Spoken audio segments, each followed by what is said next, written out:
खबरें आ रही थी चंडीगढ़ से तो वहीं से विधानसभा का जो सत्र था वो पहले 2 दिन का था, 2 से फिर उसको 3 दिन का कर दिया। बीजेपी और कांग्रेस दोनों के लिए 3 दिन भारी पड़ रहे थे। दोनों इस जल्दी में थे कि किसी तरह ये 3 दिन खत्म हो जाए। पहले दिन 6 बार जो है सस्पेंड किया गया सदन को आधे आधे घंटे के। स्पीकर को इस बात का इल्म था, पता था कि काम रोको जो प्रस्ताव है तो उसको नामंजूर नहीं कर सकता। जब 16 मेंबर के सिग्नेचर हो जाते हैं तो उसके ऊपर कोई कारण बताना पड़ता है स्पीकर को कि मैं इस कारण से इस प्रस्ताव को रद्द कर दूं। और ये बड़ा करंट इश्यू था लॉ एंड ऑर्डर का, इसके ऊपर तो चर्चा होनी थी। अगर मान लो काम रोको प्रस्ताव किसी वजह से स्पीकर उसको मना कर दे, चर्चा ना करे, तो फिर इस सरकार के खिलाफ तो नो कॉन्फिडेंस मूव भी किया जा सकता है, उसको लेकर के भी चर्चा हो सकती है। इसलिए इतना लंबा चौड़ा बारी बारी सस्पेंड करने की जरूरत नहीं थी। पहले दफाई बैठते ही कहना चाहिए था कि मैं आपका प्रस्ताव मंजूर करता हूँ और उसी टाइम उसमें चर्चा शुरू करा देनी चाहिए, ताकि ये जो गलतफहमी लोगों के बीच में रही कि इतनी बार सस्पेंड हुआ, ऐसे हुआ, यूं शोर मचा, फिर चर्चा करानी चाहिए थी। और कांग्रेस को भी उसके ऊपर जब चर्चा हुई, पहली बात तो आप ये देखो कि जब प्रस्ताव मंजूर कर लिया गया तो उसके बाद फिर कांग्रेस को इस चीज के लिए 26 तारीख का समय नहीं देना चाहिए था, कहना चाहिए था आज चर्चा करो। दोनों की तैयारी नहीं थी, कोई कुछ भी तैयारी नहीं थी, इसलिए कांग्रेस भाग रही थी। सत्ता पक्ष के पास भी कोई ऐसा सॉलिड जवाब नहीं था जिससे वो कांग्रेस को कह सके कि कानून व्यवस्था में हमने अब तक ये किया। बड़ी हैरानी की बात है, एक ही चीज में मैं इसको आपको सारा बता देता हूँ। जब ये कहा गया डांडा की तरफ से, जो मिनिस्टर है, पार्लियामेंट अफेयर मिनिस्टर, उसने एक उदाहरण दिया कानून व्यवस्था की पॉपुलेशन बढ़ गई, इस 11 साल में पॉपुलेशन बढ़ी है, बढ़ गई पॉपुलेशन, अपराध भी बढ़ गया।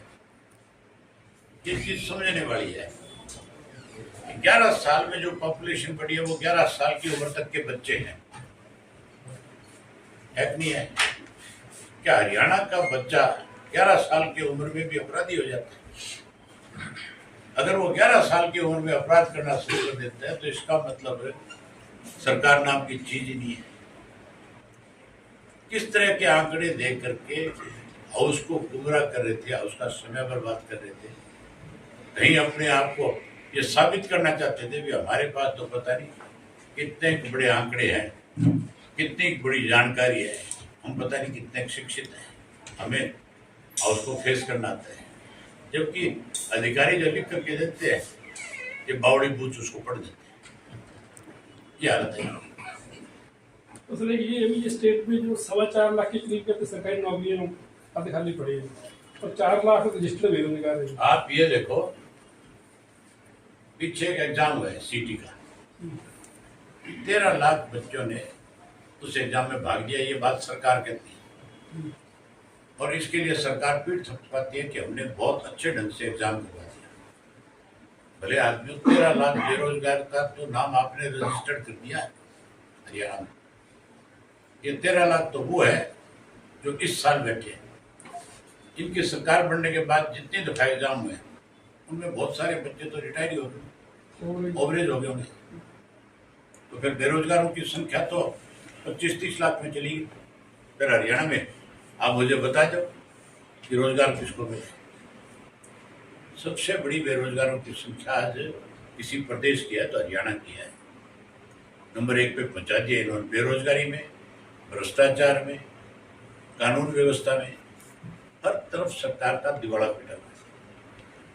यहाँ तक जो बारिश की वजह से फसलें खराब होती, उसके मुआवजे के बारे में भी सरकार ने हाउस के अंदर जवाब नहीं दिया। हमारी तरफ से ये पूछा गया कि आप बताओ कि कब तक इनको मुआवजा आप दे दोगे, कब तक पानी की निकासी कर दोगे।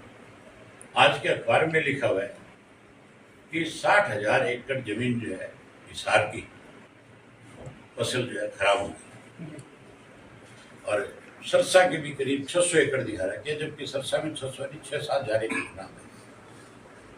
कई जगह पानी नहीं है सरसा में, नहरें सूखी पड़ी है।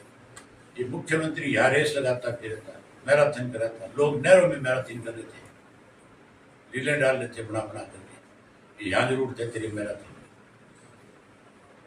नशे पे रोक की बात करते हैं, नशा तो रोज बढ़ता जा रहा है। कितने लोग आपके डबाड़ी में नशे की वजह से नौजवान जो है, बहुत सारे घरों के ताले लगे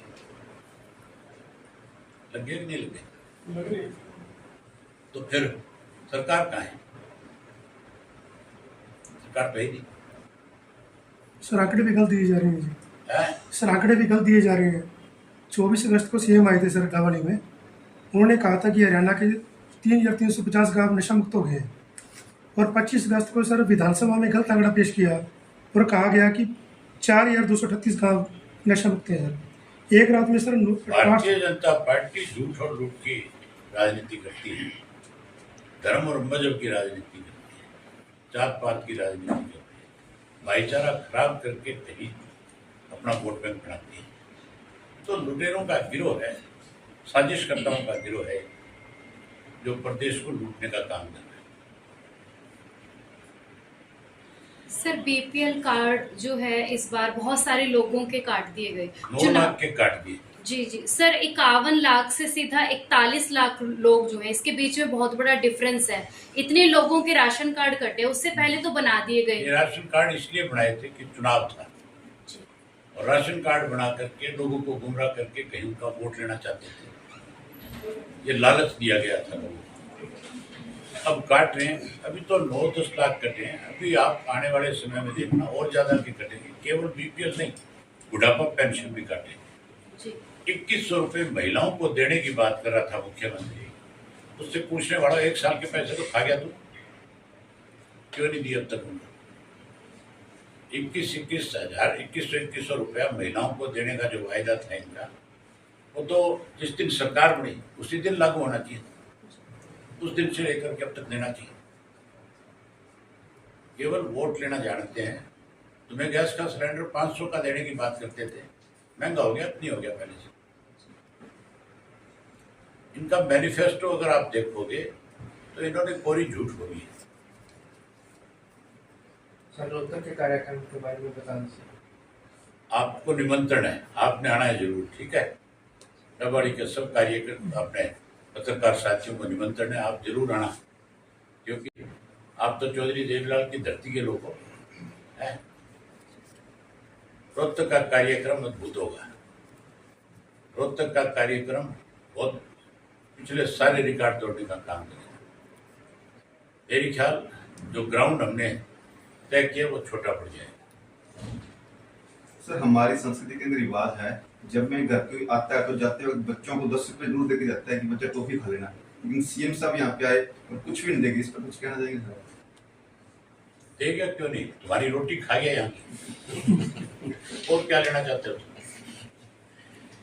इस डबाड़ी के अंदर जो भी कोई काम हुआ आज तक चौधरी देवीलाल जी ने कराए, चौटाला साहब ने कराए, आगे आने वाले समय में हम करवाएंगे।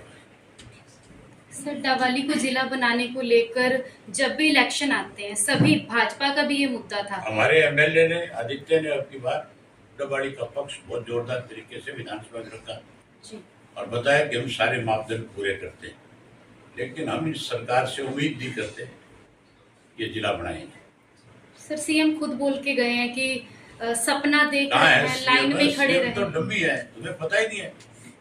सीएम तुमने देखे नहीं, सीएम चौधरी ओम प्रकाश चौटाला थे, सीएम चौधरी देवीलाल थे। जो बात जबान से निकल जाती थी वो कानून बढ़ जाते थे। अब तो सीएम को पटवारी नहीं पूछता, कहाँ है सीएम?